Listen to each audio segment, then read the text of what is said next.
بسم الله الرحمن الرحيم. السلام عليكم ورحمة الله وبركاته. الحمد لله رب العالمين. الحمد لله حمدا يوافي نعمه ويكافئ مزيده. لك الحمد يا ربنا كما ينبغي لجلال وجهك الكريم وعظيم سلطانك القديم. وأشهد أن لا إله إلا الله وحده لا شريك له. وأشهد أن سيدنا محمدا عبد الله ورسوله.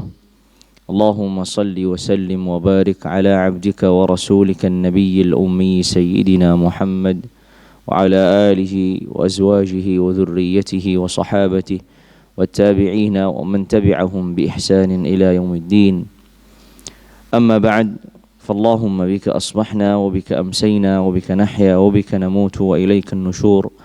أصبحنا على فطرة الإسلام وعلى كلمة الإخلاص وعلى دين نبينا محمد صلى الله عليه وسلم وعلى ملة أبينا إبراهيم حنيفا مسلما وما كان من المشركين. رضينا بالله ربا وبالإسلام دينا وبمحمد صلى الله عليه وسلم نبيا ورسولا. اللهم إنا نسألك علما نافعا ورزقا طيبا وعملا صالحا متقبلا.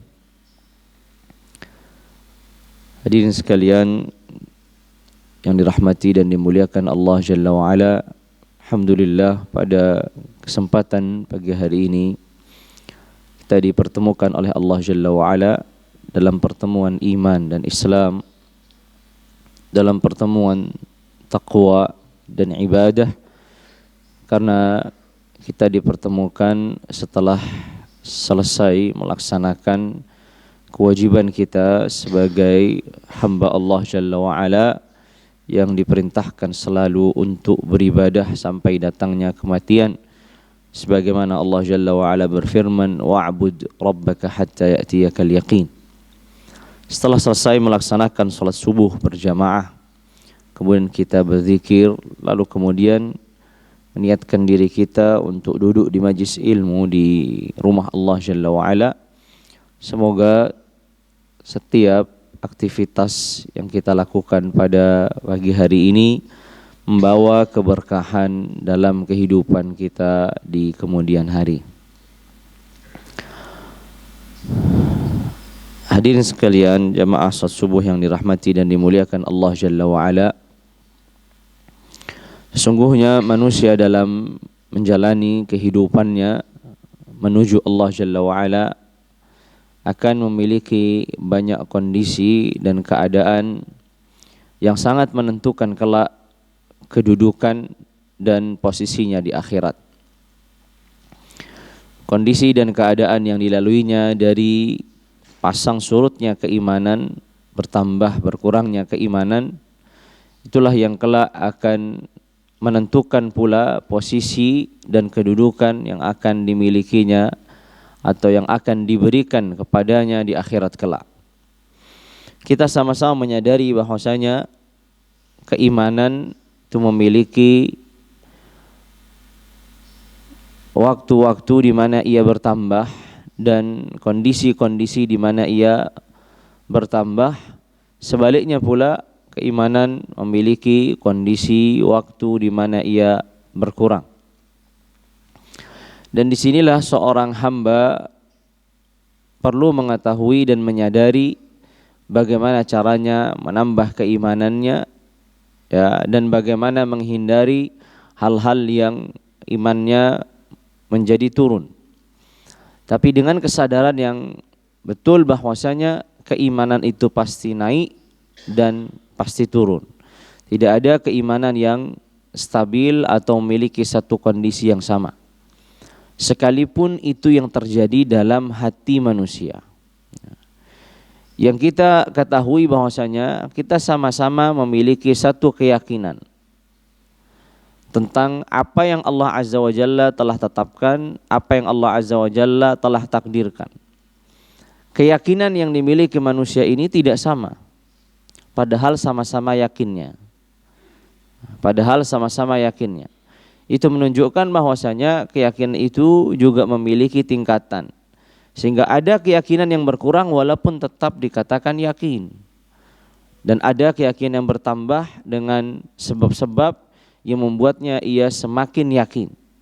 Nah, makanya tingkatan-tingkatan yakin juga disebutkan ada beberapa tingkatan.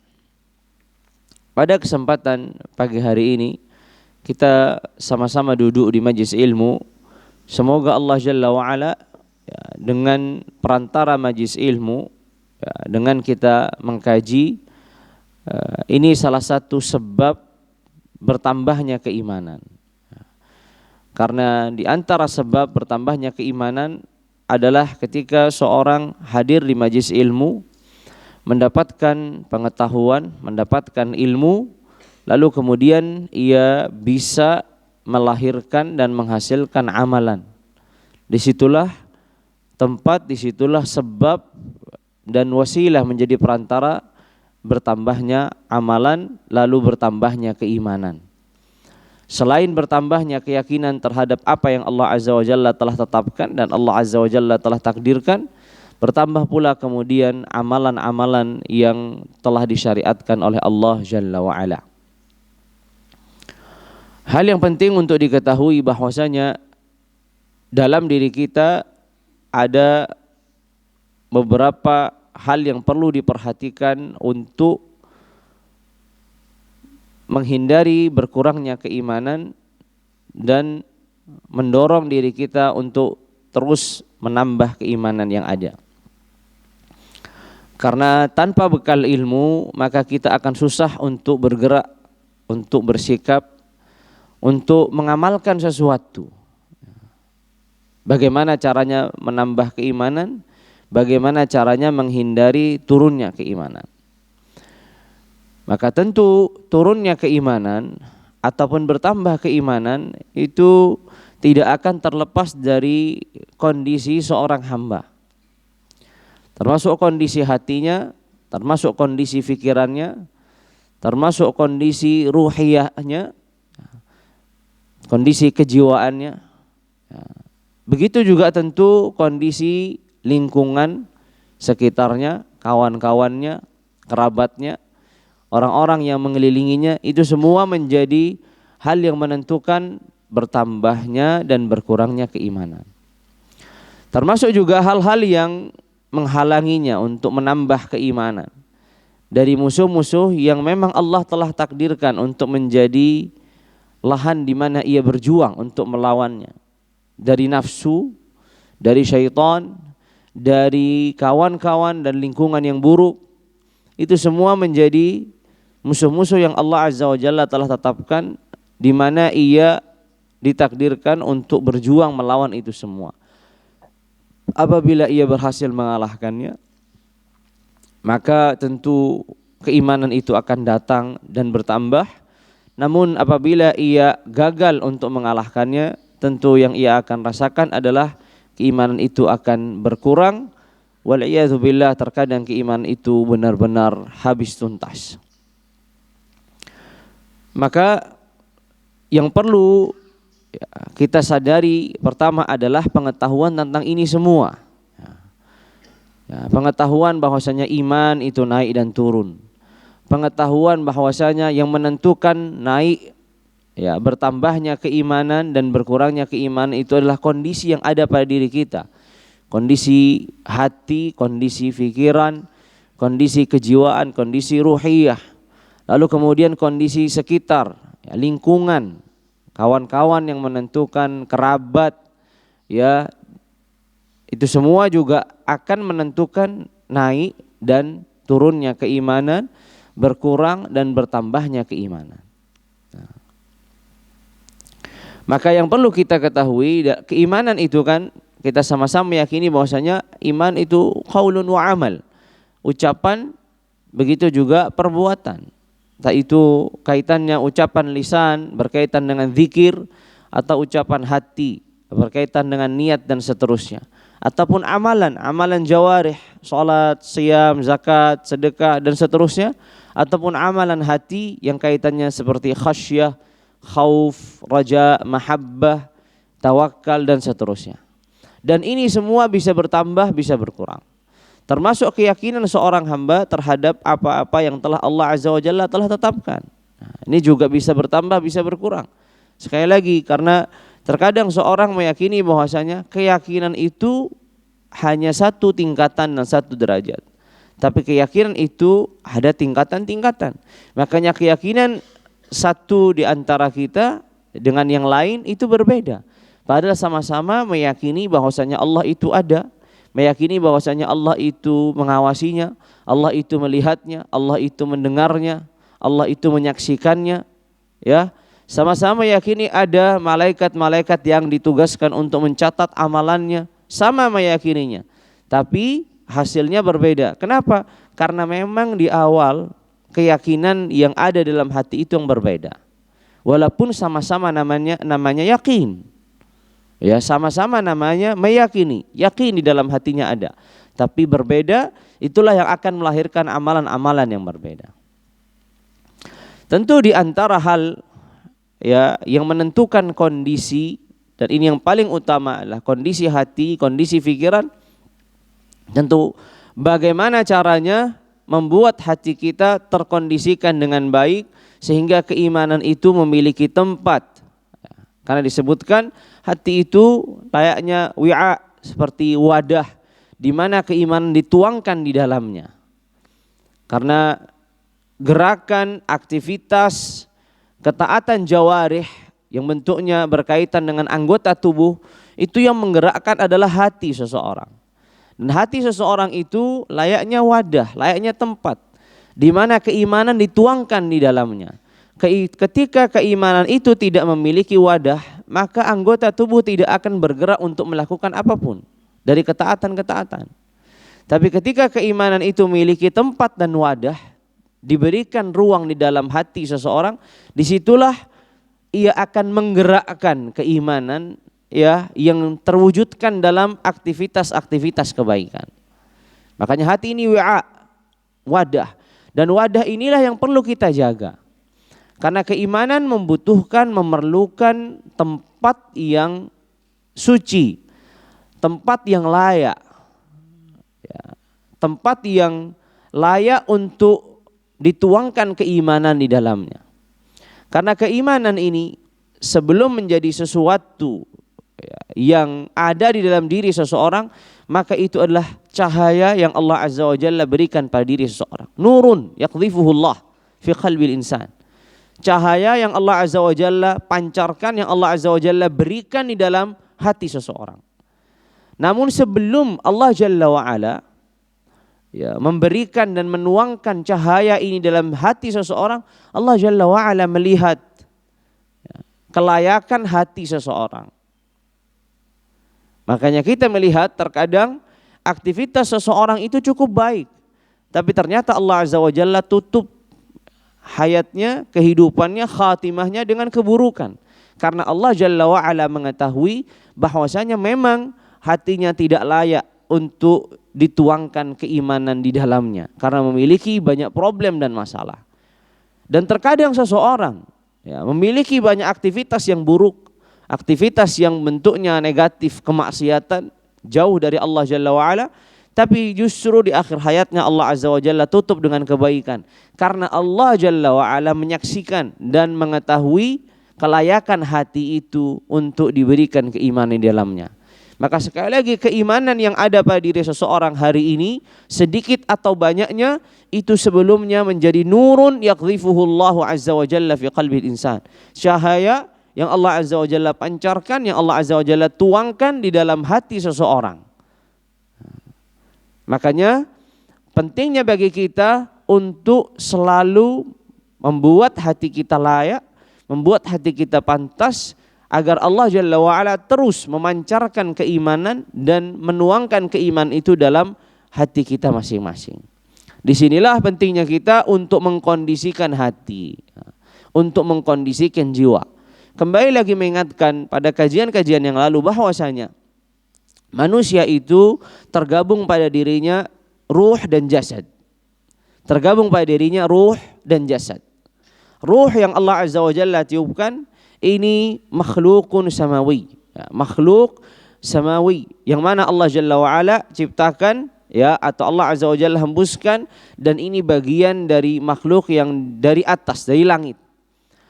Dan jasad yang dimiliki manusia ini makhlukun ardi, yang terciptakan dari bumi. Sehingga tergabunglah antara dua makhluk dalam diri manusia, yaitu ruh dan jasad. Ini diulang-ulang oleh Imam Al-Qayyim rahimahullahu jalla wa ala, bahwa manusia itu tergabung antara ruh dan jasad. Dan ruh dan jasad ini akan terus saling bernegosiasi dan saling menarik. Yang satu akan terus membuatnya dia meninggi, ya, karena kembali kepada asalnya itu sama langit. Dan yang satu lagi yaitu jasad membuatnya terus merendah, ya, dan menghinakan dirinya karena dia bergantung dengan asal ciptaannya itu ard, bumi, ya, tanah. Dan yang menggabungkan dan tempat di mana ia bergejolak, bernegosiasi, saling menarik itu adalah hati. Karena kita apabila melihat hati dari sisi organ tubuh, maka kita akan melihat dia bagian dari organ tubuh. Tapi apabila kita melihat dari rasa dan kondisi yang kita alami di dalam hati, kita akan melihat ini bukan hanya sebatas anggota tubuh yang biasa. Berbeda halnya dengan tangan, berbeda halnya dengan mata, berbeda halnya dengan kaki. Setiap anggota tubuh yang kita miliki, Allah Jalla wa'ala telah berikan perbuatan amalan khusus yang dimilikinya. Contohnya mata. Mata diberi aktivitas khusus yaitu untuk melihat. Kaki untuk melangkah, untuk berjalan, untuk berlari. Ada aktivitas-aktivitas khususnya. Begitu juga hati. Aktivitas khususnya adalah merasa, meyakini, menyadari. Itu aktivitas-aktivitas khususnya. Maka gerakan anggota tubuh dari mata ataupun tangan ataupun kaki tampak. Berbeda dengan aktivitas hati yang tidak tampak, tapi ia rasakan. Dari rasa takut, rasa berharap, rasa cinta, dan semua ini tidak bisa didefinisikan. Ketika bergerak, ketika melihat, ketika melangkah itu bisa didefinisikan, bisa diartikan secara tekstual dan dituangkan dalam tulisan, maka seluruh amalan yang berkaitan dengan hati tidak akan bisa didefinisikan. Makanya orang hari ini selalu berdebat tentang definisi cinta itu apa, membenci itu apa. Karena itu semua yaqumu fil qalb, perkara yang melekat dalam hati. Dan perkara yang melekat dalam hati itu tidak akan pernah bisa didefinisikan. Orang yang paling mengetahui adalah orang yang merasakannya, yang memilikinya. Maka ketika seorang menyadari bahwa dirinya ini tergabung antara ruh dan jasad, ruhnya yang itu makhlukun samawi yang Allah ciptakan dari langit sehingga selalu menariknya untuk mendekat diri kepada Allah Jalla wa'ala, mendekatkan dirinya kepada Allah, dan jasadnya yang itu makhlukun ardi yang terbuat dari tanah memang membuat dirinya selalu terhina, terendahkan dan ingin selalu melekat dengan bumi. Itu semua terjadi di dalam hati seseorang. Makanya Allah Jalla wa'ala, ya la yanzuru ila suwarikum wa ajsadikum. Allah tidak melihat tampilan, Allah tidak melihat jasad kita. Karena tampilan dan jasad itu kaitannya dengan bumi tadi, kaitannya dengan jasad tadi. Berbeda halnya dengan al-qalb. Walakin yanzuru ila qulubikum wa a'malikum. Allah melihat kepada hati-hati kalian dan amalan-amalan kalian. Karena disinilah akan terjadi pergejolakan antara kekuatan ruh dan kekuatan jasad. Tapi kita perlu menyadari bahwasanya manusia ini akan melalui 3 tempat tinggal. Tempat tinggal yang pertama yaitu bumi atau dunia yang kita pijak hari ini, itu lebih kuat dan lebih dominan jasadnya daripada ruhnya. Sehingga mengapa orang lebih kuat melakukan bersalahnya daripada melakukan benarnya. Karena memang lebih kuat ya, jasadnya yang selalu menarik ya, untuk hal-hal yang sifatnya duniawi, yang berkaitannya dengan ardiyun, bumi.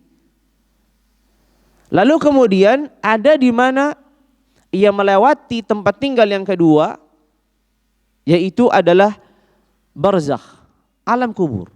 Di mana di sini lebih kuat keterkaitannya dengan ruhnya daripada jasadnya. Siksa yang dialaminya itu akan mengalami ruh dan jasadnya. Tapi yang dialami oleh ruh akan lebih dahsyat daripada yang dialami oleh jasad. Lalu kemudian di alam akhirat di mana keduanya sempurna. Tidak ada satu yang lain lebih dominan. Keduanya sama-sama menikmati ketika datangnya kenikmatan dan akan tersakiti ketika datangnya siksa. Sama-sama sempurna merasakannya, nikmat ataupun siksaan. Maka karena kita menyadari bahwasanya kita di fase pertama dalam kehidupan kita, yaitu fase di mana jasad kita lebih kuat, lebih dominan daripada ruh kita, disinilah kita harus menguatkan ruh kita dengan ilmu, dengan pengetahuan, ya.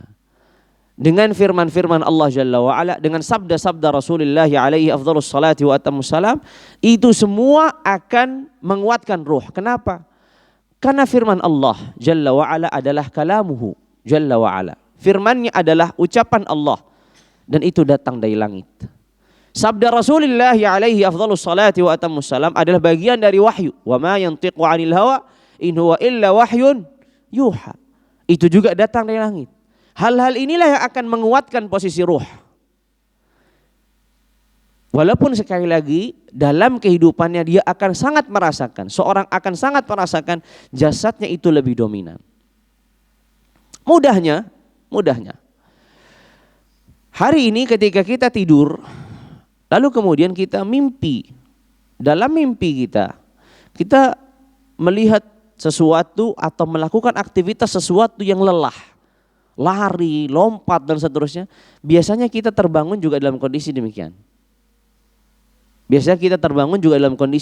Apa tafsirannya ini? Ya, apa tafsirannya ini? Kan sering ya. Kita tertidur, kemudian dalam tidur kita merasakan bekerja keras, entah berlari, entah bekerja, entah apa. Kemudian ketika kita terbangun, kita lemas. Padahal kita tidak melakukan apa-apa, kita tidur sedang istirahat. Itulah tafsiran hubungan yang erat antara ruh dan jasad. Apa yang terjadi pada ruh, yang kita tidak pernah tahu apa yang terjadi pada ruh sebenarnya. Karena ketika Allah Azza wa Jalla menjelaskan kepada nabinya ketika nabinya ditanya tentang ruh, wa yas'alunaka 'anir ruh, qulir ruhu min amri rabbi. Ketika mereka bertanya tentang ruh, maka katakan kepada mereka, ruh itu perkara Tuhanmu. Wa ma utitum minal ilmi illa qalila. Yang kalian diberi tentang keilmuan tentang roh ini sedikit, tapi kita mampu rasakan, kita bisa merasakan. Ketika orang sedang tidur, kita kan meyakini bahwa orang yang sedang tidur itu antara roh dan jasadnya sedang terpisah sesaat dan akan kembali lagi. Karena Allah Jalla wa Ala sebut peristiwa tidurnya seseorang itu sebagai wafah, kematian. Sebagai kematian. Hanya saja Allah Azza wa Jalla bedakan antara kematian yang hakiki di mana ruh dan jasad tidak pernah bertemu kembali sampai kemudian Allah tetapkan di hari kebangkitan. Dan antara jasad dan ruh yang kemudian bertemu kembali karena memang yang terjadi pada dirinya adalah tidur, bukan kematian. Bukan kematian. Allah Jalla wa'ala sebutkan dalam Al-Quran itu peristiwa ini. Makanya sering kali kita merasakan itu. Ketika kita dalam posisi tidur, kemudian kita merasakan satu aktivitas yang berat, entah bekerja, entah apa, terbangun dalam kondisi kita lemas, padahal kita habis tidur, gak melakukan apa-apa, harusnya kita semangat. Tapi itulah yang terjadi pada ruh, kemudian berdampak juga pada jasad. Tapi ini bukan kondisi normalnya. Normalnya adalah jasad yang lebih dominan, ruh kemudian yang akan terbawa. Ya. Makanya di sini bagaimana seseorang ketika berjalan menuju Allah Jalla wa'ala, menguatkan posisi ruhnya tadi dengan firman Allah Jalla wa'ala, karena firmannya adalah wahyunya dan kalamnya itu bagian dari dirinya yang datang dari langit. Kemudian juga dengan sabda Rasulullah alaihi afdhalus salati wa atammus salam, karena sabda Nabi adalah wahyu. Ya, makanya disebutkan oleh para ulama wasailut tazkiyah, termasuk di antara perantara untuk menyucikan jiwa adalah membaca Al-Quran. sekalipun tidak mengetahui maknanya, terus membaca. Karena dengan membaca Al-Quran, dia sedang mengulang-ulang firman Allah Jalla wa'ala. Mengulang-ulang apa yang Allah Azza wa Jalla ucapkan. Makanya tidak disyaratkan seseorang itu mendapat pahala dari membaca Al-Qur'annya harus dia memahami apa yang dibacanya. Tidak ada syarat demikian. Tidak ada syarat demikian. Berbeda halnya dengan membaca hadis. Karena Al-Quran itu muta'abbadun bitilawati. Kita diperintahkan beribadah dengan melantunkannya. Selain kita diperintahkan untuk memahami ya tafsirnya, mendalami dan mengetahui arti-artinya, itu hal yang terpisah dari melantunkan. Dengan hanya sebatas mentilawahkan Al-Quran, melantunkan Al-Quran, seorang itu akan mendapatkan pahala. Dan ini satu di antara beberapa hal yang menjadi wasilah min wasailit tazkiyah. Ya. Satu di antara yang membuat seseorang itu apa? Untuk mendapatkan kemuliaan jiwanya. Membaca Al-Quran terus. Makanya ketika di bulan yang mulia itu bulan Ramadan, ya, tergabunglah di situ ya dua ibadah yang dua-duanya sama-sama kuatnya untuk menyucikan hati seseorang. Yang pertama puasa, dan kedua tilawatul Quran. Kenapa dia kuat sekali? Ya, walaupun tentu sholat juga sangat kuat. Tapi bedanya puasa ini satu ibadah yang berlangsung cukup lama. Berbeda halnya dengan sholat. Sholat ini kuat, ya, membuat jiwa seseorang ini mulia, ya, mendekatkan dirinya kepada Allah Jalla wa'ala. Tapi normalnya orang itu sholat dalam waktu yang terbatas, tidak berlangsung lama. Ya, normalnya orang melaksanakan sholat itu dalam waktu yang terbatas. Puasa waktunya lama, dari mulai terbitnya fajar sampai terbenamnya matahari. Ibadah yang cukup lama, yang sangat kuat menyucikan jiwanya. Mengapa? Karena di saat proses puasa jasad seorang itu lemah. Ya, ketika jasad yang tadinya dominan karena kekuatan yang dimilikinya melemah, maka ruhlah di situ nanti yang kuat.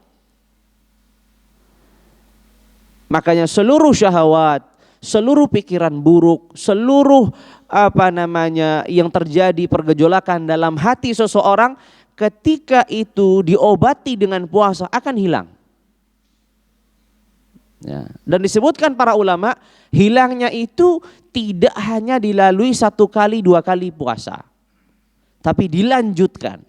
Makanya puasa Ramadan disyariatkannya tidak hanya 1 hari 2 hari, tapi 29 atau 30 hari. Karena proses penyucian jiwa ini tidak akan terjadi pada hari pertama. Tidak ada terjadi pada hari kedua.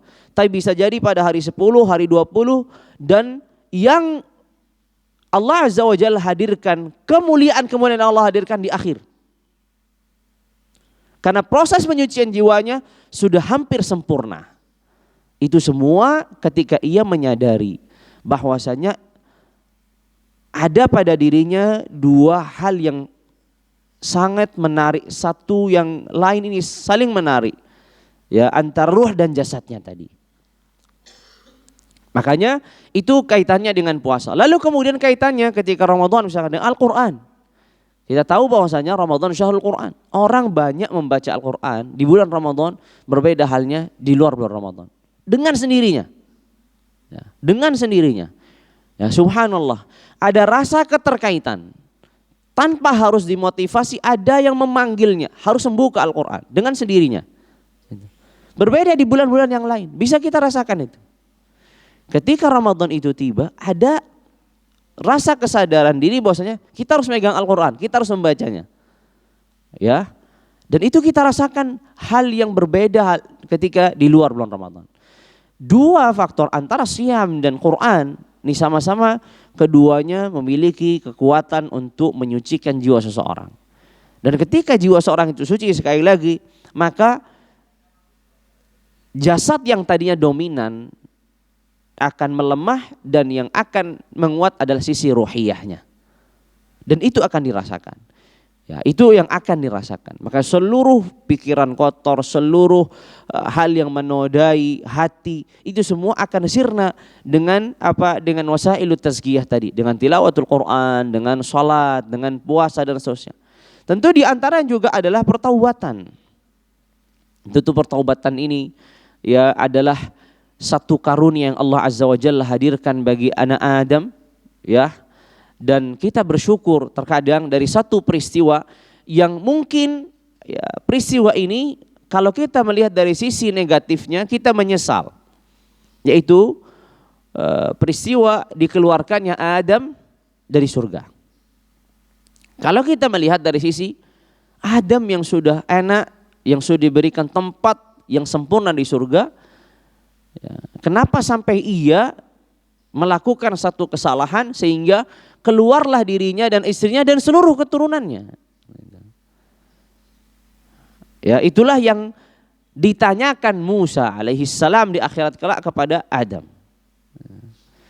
Ya, kalau kita melihat dari sisi negatifnya, sisi kurangnya, ya itu semua akhirnya membuat kita menyesal. Harusnya kita di surga, ya, karena kesalahan ayah kita yaitu Adam dan ibu kita itu Hawa, maka kita dikeluarkan bersamanya.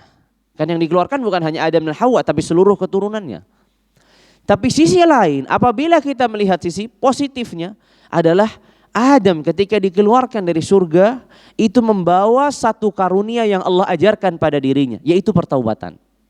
Kita tidak pernah tahu sebelum Adam melakukan kesalahan bagaimana caranya kita memperbaiki kesalahan kita. Sampai Allah mengajarkan Adam. Dan Adam tidak tahu juga. Makanya bahasa Allah dalam Al-Quran, fatalaqqa Adam min rabbih kalimat. Adam diberi kalimat oleh Allah Jalla wa'ala untuk ia bertaubat. Ia tidak tahu bagaimana caranya bertaubat. Maka Allah ajarkan. Ketika Allah ajarkan ini, maka kemudian Allah turunkanlah ajaran ini kepada anak cucu Adam. Bukan hanya Adam saja. Fatalaqqa Adam min rabbih kalimat fataba alaih. Jadi pertaubatan itu datang bukan karena kemudian inisiatif Adam alaihissalam yang ingin bertaubat karena memang tidak tahu caranya.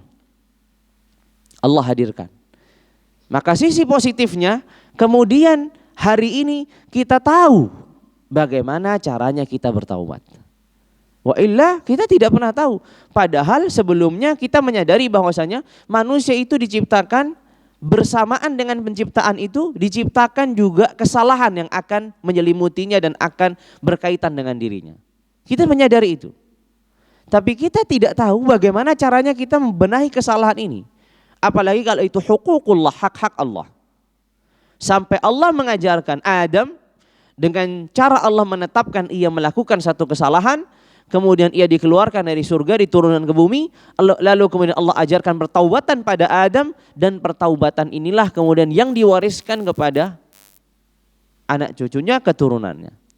Uniknya, ya, yang ini tidak kita sadari bahwasanya Allah Jalla wa'ala memang menakdirkan itu, menetapkan itu semua dengan kebijaksanaannya dan hikmahnya.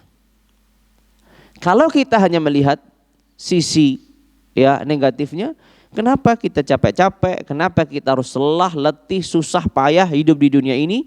Harusnya Allah tetapkan saya dari awal, Adam menetap di surga, Hawa menetap di surga, kemudian lahirlah dan semuanya di surga. Begitu.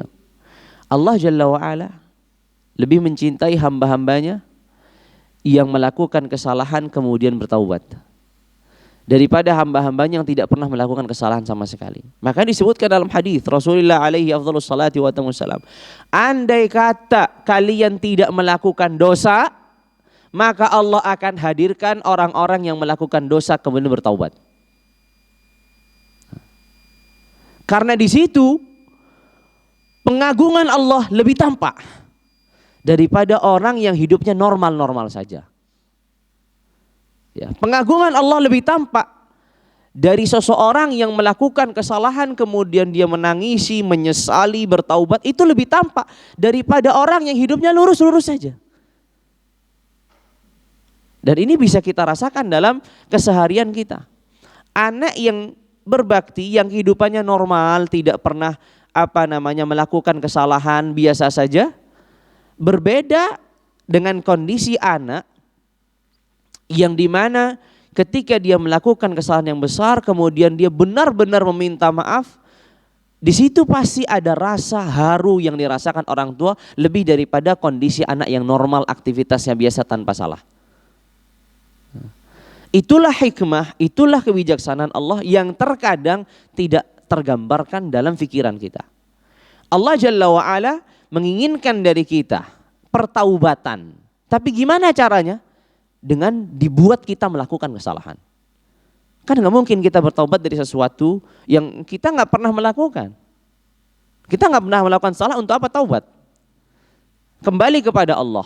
Artinya kita ada satu kondisi di mana kita tidak sedang bersama Allah. Disitulah kita butuhnya kembali, taubah, inabah. Makanya Allah tetapkan, Allah takdirkan kesalahan, kemudian di situ Allah ajarkan pertaubatan. Allah ajarkan pertaubatan. Dan pertaubatan ini didasari dengan pengetahuan. Ya, sebelum Allah Jalla wa'ala kemudian memberikan taufik. Karena Adam ya alaihi salam ketika dikeluarkan dari surga, dia sudah diberitahu bahwasanya perbuatannya ini salah. Ya. Makanya orang yang merasakan rasa salah itu akan lebih mudah bertaubat daripada orang yang tidak memiliki rasa salah. Ya. Makanya dalam pendidikan ya kepada anak-anak yang lebih penting itu bagaimana cara menanamkan rasa bersalah. Karena ketika orang sudah tertanam pada dirinya rasa bersalah, dia akan mencari jalan untuk minta maaf. Dia akan cari jalan untuk membenahi kesalahannya. Tapi kalau seorang anak tidak pernah ditanamkan rasa salahnya, rasa bersalahnya, maka dia tidak akan pernah minta maaf, tidak akan pernah berupaya untuk membenahi kesalahannya. Dan cara menanamkan rasa bersalah itu dengan membekali ilmu dan pengetahuan bahwasanya perilaku ini salah, perilaku ini benar. Dan salahnya ini salah yang besar, yang fatal, ini salah yang ringan. Itu semua ditanamkan dari semenjak dini. Itulah yang terjadi pada Adam. Makanya Adam ketika dikeluarkan dari surga Allah Jalla wa'ala, di bumi ini Allah Jalla wa'ala berikan kalimat yang kita ketahui adalah firman Allah, Rabbana zalamna anfusana wa illam taghfir lana wa tarhamna lanakunanna minal khasirin. Itulah yang diajarkan Allah kepada Adam, kemudian Allah berikan pertaubatan. Dan inilah kasih sayang Allah kepada hamba-hambanya. Bukan hanya menetapkan kesalahan, tapi mengajarkan bagaimana membenahi kesalahan. Dan kemudian menerima pembenahan dan pertaubatan yang dilakukan dari hambanya. Jadi hakikatnya kita ini tidak ada apa-apanya, tidak ada artinya. Karena ketika kita melakukan kesalahan, ya itu memang Allah sudah tetapkan. Dan Allah pula yang menetapkan ya caranya untuk kembali. Dan Allah pula yang menetapkan kemudian kita untuk diterima pertaubatannya. Makanya pada akhirnya kita ini milik Allah dan berserah diri kepada Allah. Allah lah yang memberikan, menetapkan segalanya. Kita berupaya dengan maksimal, kita menyadari, mengetahui bagaimana caranya untuk menahi kesalahan-kesalahan yang kita lakukan. Makanya pengetahuan ya ini akan melahirkan rasa bersalah. Rasa bersalah inilah yang kemudian akan melahirkan keinginan ya untuk memperbaiki yang telah terjadi, ia berupaya untuk tidak mengulanginya. Yang telah terjadi bagaimana ia memperbaikinya ya, dengan beristighfar, dengan bertaubat, melaksanakan misalkan salatut taubah atau beristighfar. Kemudian dengan melakukan amal soleh yang itu diupayakan bisa menggantikan kesalahan-kesalahan yang telah dilakukannya. Maka satu kondisi di mana seorang akan iri semuanya di hari akhir itu ketika seorang pendosa Allah ganti seluruh dosanya dengan pahala. Bukan Allah hapus. Kondisi di mana dihapusnya dosa itu kondisi normal. Karena kita akan menghadap kepada Zat yang Maha Karim, yang Maha Afu, yang Maha Dermawan, yang Maha Penghapus dosa. di mana dosa dihapuskan, dimaafkan dan disisakan hanya pahala, itu kondisi biasa. Kondisi yang luar biasa adalah kondisi di mana dosa yang tadinya dosa diubah sama Allah menjadi pahala. Ya, itu firman Allah Azza wa Jalla tadi di salat subuh saya baca itu, faulaika yubaddilullahu sayyi'atihim hasanat. Dosanya diubah menjadi pahala. Jadi yang tadi timbangan-timbangan dosa yang berat, ini semuanya dijadikan pahala. Dan ini kondisi yang luar biasa. Disinilah orang akan merasa iri, ternyata orang yang berdosa dan mendapatkan karunia ini akan jauh lebih mulia daripada orang yang hanya memiliki ya tabungan pahala yang biasa-biasa dan dosa yang mungkin ringan-ringan saja. Karena ketika Allah ubah ya dari kondisi yang tadi dosa kemudian jadi pahala, kan timbangannya Allah kemudian sisihkan. Ya. Dan ini kondisi sekali lagi ya di mana seorang akan sangat iri ya ketika dia memiliki hal yang tidak dimiliki orang tersebut. Ya, makanya bagaimana kita mohon kepada Allah Jalla wa'ala agar dosa-dosa yang kita miliki bukan hanya sebatas diampuni. Dan ini sudah sebenarnya karunia yang besar ketika dosa itu diampuni, dimaafkan oleh Allah Jalla wa'ala. Tapi lebih daripada itu, bagaimana dosa-dosa yang kita lakukan setelah diampuni dan dimaafkan, Allah ubah dosa-dosa itu menjadi pahala. Dan ini martabah yang lebih tinggi. Normalnya orang ketika berdoa adalah diampuni dosanya, dihapuskan dosanya, dimaafkan. Ya dilupakan sama Allah, Allah tidak memperhitungkan dan minta bertanggung jawab atas dosanya. Udah selesai. Dan ini maqam dan ini martabah yang sudah luar biasa, sudah cukup bagi seorang hamba. Tapi seorang hamba itu dalam menuju Allah Jalla wa'ala akan tidak hanya mencari bagaimana lepas dari siksa, bagaimana tidak terjerat di neraka. Kan tidak itu hanya sebatas sampai di situ yang dicari. Tapi bagaimana ia memiliki kedudukan dan tingkatan yang sempurna di surga. Semakin ia mendapatkan kesempurnaan, semakin ia bergegas untuk mendapatkan dan meraihnya.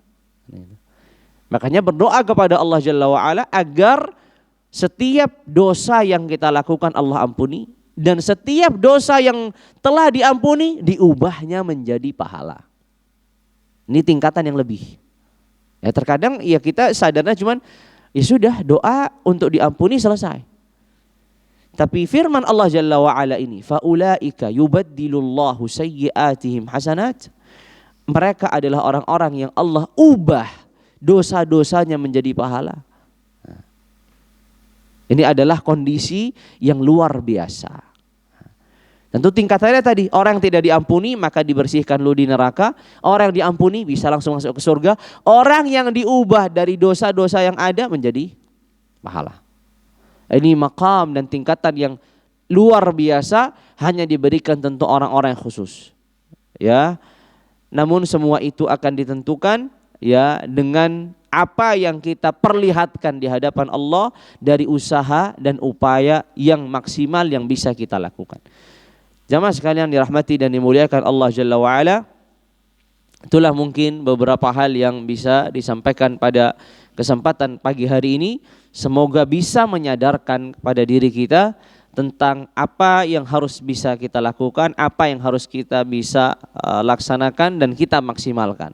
Entah itu dalam bertaubatan, entah itu dalam menyadari bagian-bagian dan yang ada pada diri kita, ruh dan jasad kita, entah itu doa-doa kita yang kita panjatkan kepada Allah Jalla wa'ala, yang tadinya mungkin kita hanya meminta kepada Allah untuk sebatas diampuni, mungkin kita bisa tambahkan lagi setelah diampuni, kita meminta dan mohon kepada Allah agar dosa-dosa yang telah diampuninya ini diubahnya menjadi pahala-pahala yang mendorongnya, membuatnya wasilah untuk memiliki tingkatan yang lebih tinggi di surga Allah Jalla wa'ala. Mungkin itu yang saya sampaikan pada kesempatan pagi hari ini. Kita tutup dengan kafaratul majlis. Subhanakallahumma bihamdika asyhadu an la ilaha illa anta astaghfiruka wa atubu ilaik. Wassalamu alaikum warahmatullahi wabarakatuh.